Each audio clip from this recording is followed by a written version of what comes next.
Huruf A, B, atau C yang akan dipanggil oleh Pak Kusnanto Anggoro. Silakan Pak Kus. Huruf C, politik luar negeri. Baik, saya akan ambil. Politik luar negeri. Amplopnya. C, politik luar negeri masih tersegel. Silakan Anissa. Baik, ini amplopnya masih tersegel Bapak Ibu. Dan kami ingatkan sekali lagi para calon presiden untuk mendengarkan dengan seksama karena pertanyaan tidak akan kami ulangi. Dan pertanyaan untuk calon presiden nomor urut 2 Bapak Prabowo Subianto. Utang luar negeri adalah instrumen pembayaran yang sah. Namun ada risiko intervensi kedaulatan oleh negara pemberi utang. Pertanyaannya, apa kebijakan paslon untuk menghindari intervensi kedaulatan Indonesia akibat utang yang terus bertambah? Waktu menjawab 2 menit Pak Prabowo, kami persilahkan. Baik, mengenai utang luar negeri, ternyata Indonesia sekarang hutang luar negeri kita sebagai rasio perbandingan terhadap produk domestik bruto kita salah satu terendah di dunia. Jadi masih kita sekitar berada di sekitar 40%, sedangkan banyak negara jauh di atas kita. Kedua, kembali lagi dengan manajemen yang prudent, pengelolaan yang baik, dan dengan strategi ekonomi yang tepat, terutama dengan hilirisasi, di mana kita bisa mendapat keuntungan sebagai bangsa, ini memperkuat posisi tawar kita. Jadi saya kok tidak terlalu khawatir negara lain mau intervensi kita soal hutang. Kita sangat-sangat dihormati, kita tidak pernah default. Saya keliling seluruh dunia, mereka sangat hormat dengan Indonesia, kita tidak pernah gagal hutang, dan saya sangat optimis.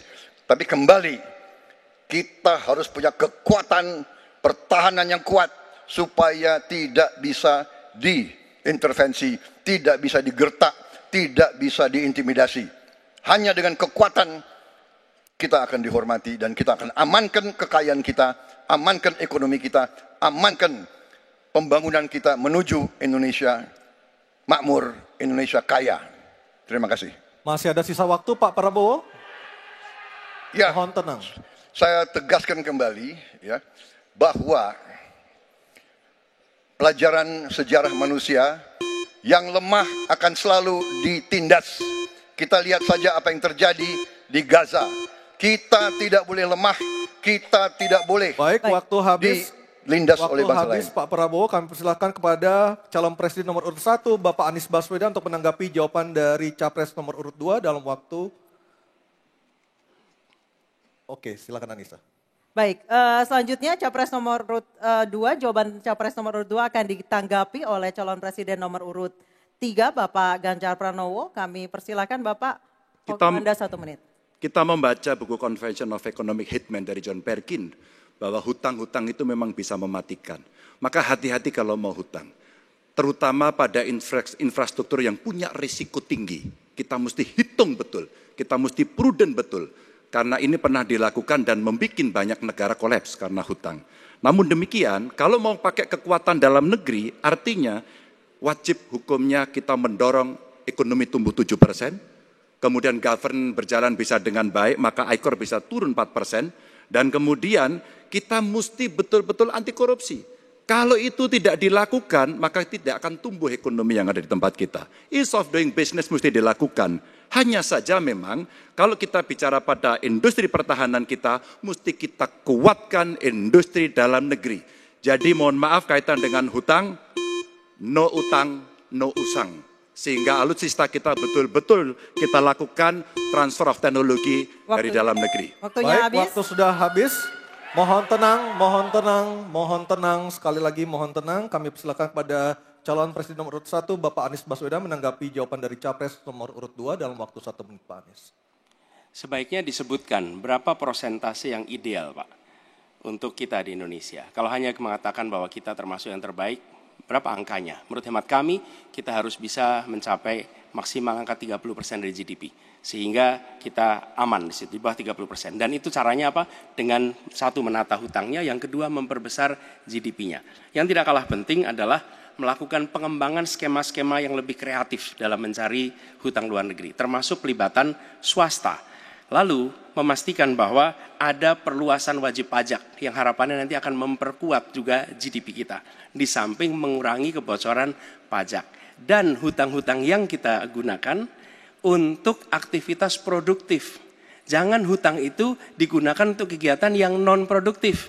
Misalnya, hutang dipakai untuk membeli alutsista bekas oleh Kementerian Pertahanan. Itu bukan sesuatu yang tepat.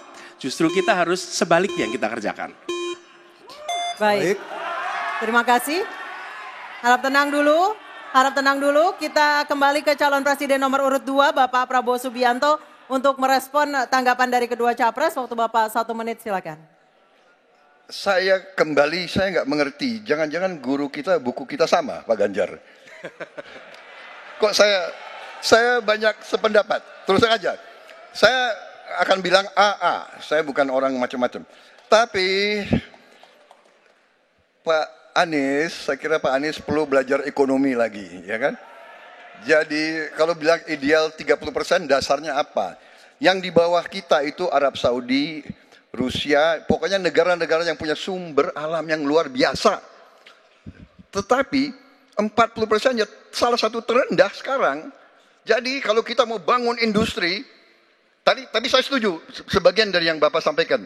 Oh iya, kenapa? Yang penting utang itu produktif. Itu saya setuju. Tapi kita bisa sampai 50%, tidak ada masalah. Kita tidak pernah default. Kita dihormati di dunia. Baik. Terima kasih. Baik, terima kasih. Baik, kita beralih ke pertanyaan untuk calon presiden nomor urut 3, Bapak Ganjar